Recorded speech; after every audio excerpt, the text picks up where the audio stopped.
Dr. Jagdish Hiremath, MD, DM, DNB, is the President of the Cardiology Society of India, Pune Chapter. This renowned interventional cardiologist has been practicing in Pune for over 25 years. He currently serves as the Director of Cath Lab at the Ruby Hall Clinic.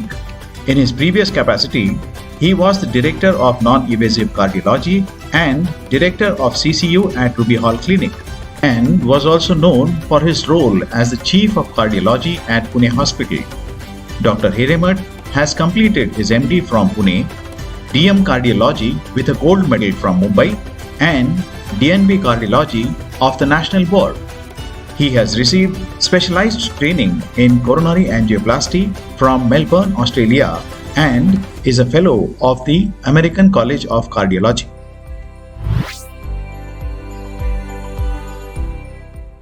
एकदम नवीन modern मुलांनी आपल्या आईबद्दल हे cartoon काढलंय. तर मी सहज विचारलं की माझी आई जर असती तर आता शी वुड हॅव बीन 100+. तर मी कसं बघतो या कार्टूनकडे. Will start from right hand top. Will make sure you eat fruits by hook or crook. Yes, my mother would do that even those 40-50 years ago. Think tacos are a scam. म्हणजे माझ्या आईला ते किनवा आणि असले fancy गोष्टी अजिबात आवडायच्या नाही. त्याला साधं उपीट पोहे या टाईपचं ब्रेकफास्ट देण्यामध्ये that is true. Can cook for 1,70,325 people at one go. हे माझी आई करू शकायची. 7 children and 1 husband.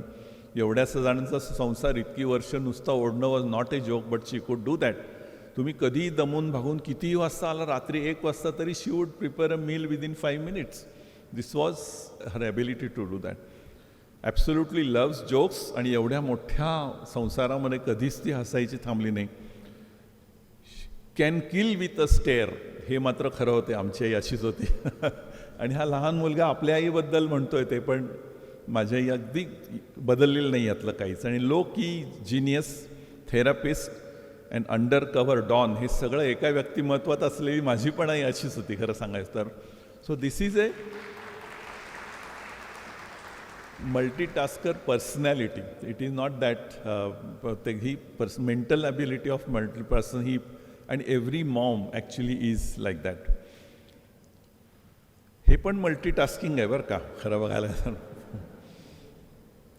म्हणजे याला मी असं म्हणणार नाही की तू सिरियल युनिटास्किंग शिक. I am not promoting that, but multitasking leads to dangers असं याच्यातनं मला या सोटून दाखवायचं. So how to train yourself for serial unitasking. कसं ट्रेन करायचं स्वतःला. First of all list your goals for. आता संडेला आहे, I would plan my next week. माझ्या मोबाईल पण लिहिलं असेल की activities to be done till next Sunday. मग ते हळूहळू संडेला भरत जातात. So you can plan every day, every week, every year, every decade and your life. You can list your goals. हे पहिलं पार्ट झालं. Prioritization. We'll see how prioritization can be done. Time allotment, homework, avoid distractions, learn to say no without offense, and delegation. या गोष्टी जर आपण शिकलो तर multitasking is possible. That means serial unitasking is possible in a very efficient manner. तर मी मगाशी म्हटलं की झेब्राला हाय ब्लड प्रेशर होत नाही. He doesn't suffer from diabetes. जंगलामध्ये त्यांना काही होत नाही डायबिटीज, ब्लड प्रेशरवर, because their brain is design to do one activity at a time. Live in the present. गवत मिळालं तर चरायचं, मादी दिसली तर मागे जायचं, लायन आलं तर पळायचं जीव खाऊन. हे असं एका वेळेला एक एकच करत राहतात. So they don't get stressed. He is not thinking of the lion when is grazing in the grass. त्यामुळे his ability to be live in the present tense matters a lot. आणि हे आपल्याला शिकायला लागतं despite trying to do multitask. We have to be. मग लोक म्हणतात तुम्ही प्लॅनिंग करता फ्युचरचं, ते लिव्हिंग इन द प्रेझेंट आहे का. तर मी म्हणतो मी काय करायला बसलो आहे आता, माझ्या स्टडीमध्ये बसलो आहे, मी पेपरवर लिहितो आहे. So what am I doing. Planning the future. Where am I. In the present tense. So your activity still living in the present but doing that task. असं त्याच्या मागचं ते गणित आहे. आणि मी बघतो जर आपण भारतीय लोक समजा युरोपला वगैरे टूरला गेलो ना, साईट सीइंग टूर, तर ते आणि युरोपियन माणसांचं साईट सीइंग कम्प्लीट वेगळं असतं. आता हे दोघं जण फॉरेनर्स आहेत. ते व्हेनिसला हा मी काढलेला फोटो आहे.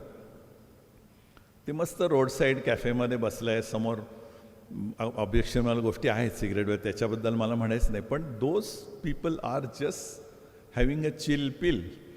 ते रिलॅक्सेशनला आले, फक्त तिथे तेवढंच करतायत. पण इंडियन बिझी डॉक्टर तिथे असला ना की तो मग ह्याचा फोटो काढ, त्याचा फोटो काढ, म्हणजे तो व्हेनिस बघत नाही, तो कॅमेराकडे बघत असतो most of the time, because he is busy in taking photos. मग त्याला ते अपलोड करायचे असतात, मग त्याला हे मिळवायचं असतं ते मिळवायचं, ह्याच्यामध्ये सगळं मल्टीटास्किंगमध्ये गोंधळ होता.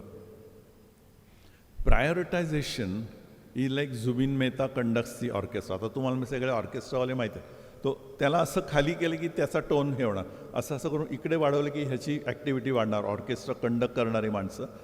तसा आपला ब्रेन पाहिजे.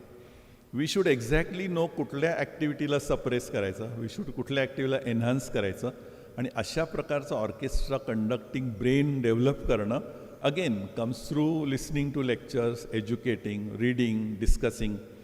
ह्या सगळ्यातनं तुमचा ब्रेन असं तयार होतं की प्रायोरिटायझेशन करायला एक वेगळ्या प्रकारचा इंटेलिजन्स लागतो, आणि तो प्रत्येकामध्ये असतो. It's not that it's difficult to do priorities. For example, त्या झेब्रासमोर लायन आला तर his priorities to run, it's not to eat grass. तसं प्रायोरिटी आपण प्रत्येकाकडनं घेत असतो. आता ही टाईम मॅनेजमेंटची स्लाईड आहे ना, मी प्रत्येक लेक्चरमध्ये गेली 18 वर्ष दाखवले, पण I still want to show that again. Time management why is it so difficult, असं मला नेहमी प्रश्न पडतो. लोकांना वेळ नसतो. किंडर गार्टनमधल्या मुलाला सुद्धा वेळ नसतो आज, किंवा त्यांच्या आयानं तर नसतोच. म्हणजे तर माझं म्हणणं की time management we all must learn, आणि त्याच्यामध्ये असे दिवसाचे 24 तासाचे भाग करू आपण, की मुद्दा हे सगळं बदल. पहिला मी टाईम दिला आहे हा स्क्रीन टाईम, म्हणजे मोबाईलचा, सोशल मीडियाचा. Modest time is 2 hours. त्याच्यामध्ये लोक वाढवतील कमी. Work time 10 hours. लोकांना वाटतं 10 hours लोक 16 तास काम करतात.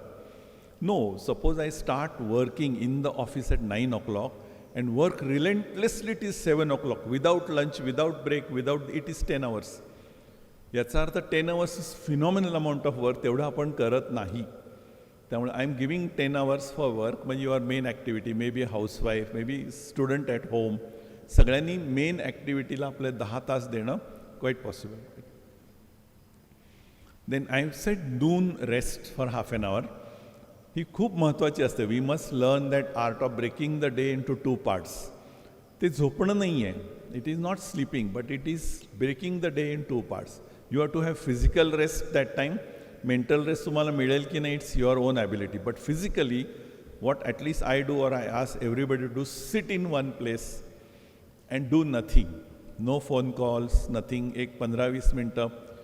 Some people can get a power nap of 10 minutes or whatever. पण फिजिकली एक मसलसुद्धा हलवायचं नाही. असं तुम्ही बसलात समजा दुपारी 3-4ला, तर परत तुमचं 11 वाजेपर्यंत रिचार्ज त्याच्यामध्ये होऊ शकतो. Noon rest, I have said rest, not sleep, but it's very very important. Rest at night, which will include sleep, is 7 hours, 8 hours. Exercise at least half an hour of the day. Medically, exercise is 150 minutes per week. So, half an hour day becomes almost 210 minutes, which is quite a bit. But at least that much we should do, and we can do more if you have the time. Then this is becoming 20 hours of the day. Then there is homework, there is family and friends, there is hobby, there is commuting. ह्या सगळ्याला थोडा थोडा वेळ दिला तर 24 hours होता. So every day you don't work for 10 hours. Your Sunday is free 10 hours time. असं तुम्हाला इतका वेळ मिळतो सगळं करायला. तर if you plan yourself, you will be physically rested, you can meet your friends, you can do your social activity, you can do your hobbies, and you will be very efficient in multitasking because you are time manage, you have time to do many things.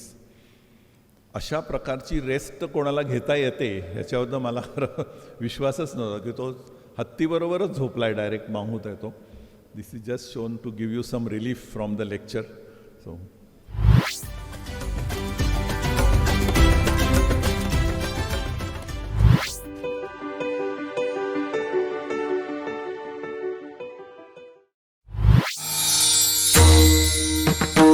समस्त बंधू भगिनी आणि वारकरी भाविक भक्तांनो, तत्वज्ञ संत श्री ज्ञानेश्वर श्री तुकाराम महाराज यांच्या नावाने आणि विश्वधर्मी प्राध्यापक doctor Vishwanath Das Karad यांच्या अथक प्रयत्नाने साकार झालेल्या या विश्वशांतीच्या घुमटातून भागवत वारकरी परंपरेचा हा ज्ञान विज्ञानाधिष्ठित अध्यात्मशास्त्राचा दिव्य संदेश संपूर्ण मानव जातीला सुख, समाधान आणि शांतीकडे घेऊन जाईल याचा आम्हाला विश्वास वाटतो.